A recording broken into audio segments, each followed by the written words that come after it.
This week we're going to talk about using the deluxe dining plan.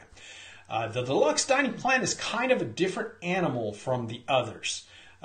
It's number one, more expensive, but number two, it doesn't take into account whether you eat at a quick service or a table service restaurant. You are given meal credits. Everybody gets 3 meal credits and 2 snack credits. So if you go to a quick service restaurant, that's a meal credit. If you go to a regular table service restaurant, that's a meal credit. If you go to a signature or a show or Cinderella's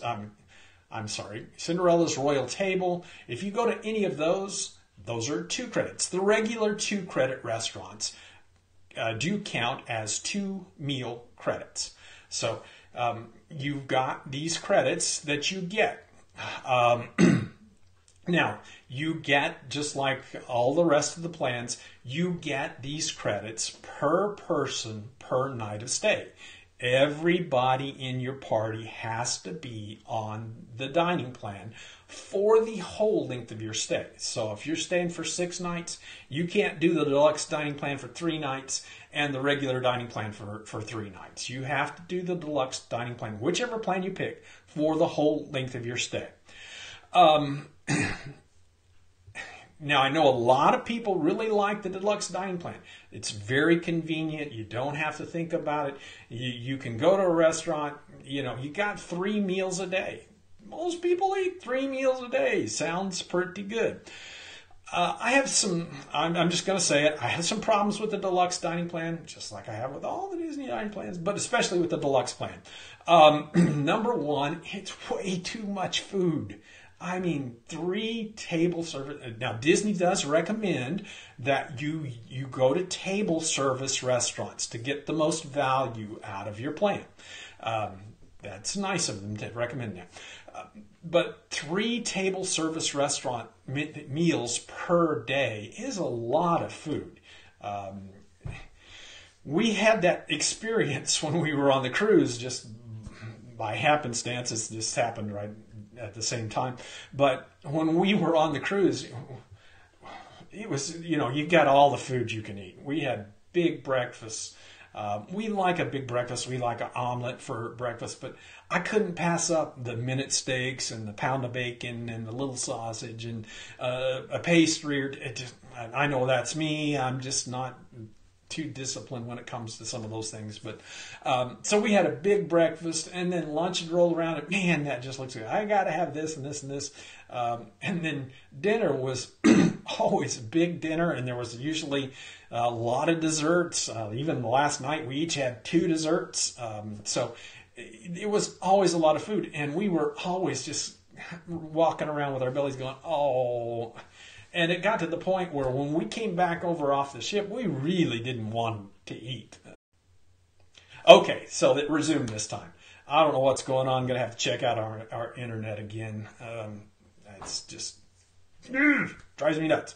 All right, so time. It just takes too long to eat at these table service restaurants at times. You're taking away, especially in the morning. The mornings are prime touring time. So if you're taking out an hour and a half to go to a restaurant in the mornings, you're spending a lot of great time to be out riding the rides. Okay, so number 3. I don't think most people get the true value of it. I know people say, I saved hundreds of dollars, I saved thousands of dollars. I'm one of those, you got to show me. I don't live in the show me state. I don't live in Missouri, but I live close enough to Missouri where I kind of got this show me attitude. Show me that you're actually saving money by using the dining plan. I know it's convenient. The deluxe dining plan, I know it's very convenient. I know you can do. But if you eat at Cinderella's Royal Table, you use 2 credits, you lost money. If you go to the Hoop-Dee-Doo Review, you've lost money. All the 2 credit, I think there's only one restaurant, the 2 credit restaurant, which actually you do better than Disney if you do that. If you go to a quick service restaurant at all for your whole trip, if you go to a quick service restaurant, you've lost money that day. There's just no way to make it up.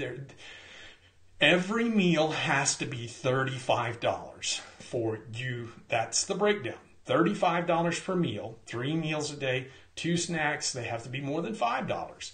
If you don't, for every adult, that's the adult breakdown.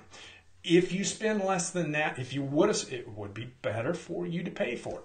So I always recommend that you do the math. We've got a calculator. The link's going to be down in the comments, where you can go and you can do the math about what you plan to eat and be honest about it. What do you plan to eat? How much does it cost? And will you, after the whole week or after your whole trip, will you come on ahead if you do the dining plans? We've got one for each of the dining plans, for the quick service, for the regular, and for the deluxe. So do the math with the dining plan before you go and spend. There's no reason for you to just give Disney money. They love it when you do that, but you spend enough money on a vacation that you shouldn't overspend just because it sounds cool and it's fun and it's convenient. I know a lot of people like it. A lot of people use it. I'm okay with that, but I would suggest that you do the math. That the bottom line is, if you want to use the deluxe dining plan, that's great. That's up to you. That's fine. But do your homework and see if it really is going to save you money. If you get sick in the middle of the trip and you can't eat, okay, you've just lost. If you get to the middle of the trip and you say, I just can't eat anymore, we're not going to eat tomorrow, that's just money you've just handed Disney. Thanks so much for watching Dad's video. For more simple, fun, magic Walt Disney World information, go to dadsguidetowdw.com. You can do that by clicking the I button that's popping up on the screen right now. If you like this video, go ahead and subscribe to our YouTube channel and get more Dad's YouTube videos with Daditude.